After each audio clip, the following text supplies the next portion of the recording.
مہنگی قربانی کرنا، لاکھ، 2-2 لاکھ، 3-3 لاکھ کا ایک بکرا لے کر آنا اور اس کو قربانی کرنا، میرے بھائی اللہ کا فریضہ پورا کرنا ہے، اللہ کا حکم پورا کرنا ہے، سمجھ آ رہی ہے نا؟ ہاں اچھی بات ہے، جتنا مضبوط، جتنا خوبصورت، جتنا مہنگا، رضا اللہ کی ہو، اللہ کی رضا مقصود ہو، ٹھیک ہے، نیت اللہ کے لیے ہو، ایسے جانور کی قربانی کرنا آپ کریں، ضرور کریں، لیکن یہ مطلب نہیں کہ پورے افراد جتنے بھی گھر میں ہیں تمام افراد کی طرف سے ایک ہی بکرا چل رہا ہے، نہیں، اگر گھر میں 3 بندوں پہ قربانی واجب ہے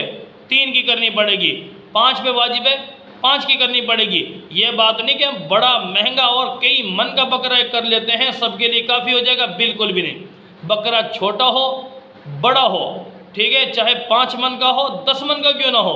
قربانی ایک بندے کی طرف سے ہوگی،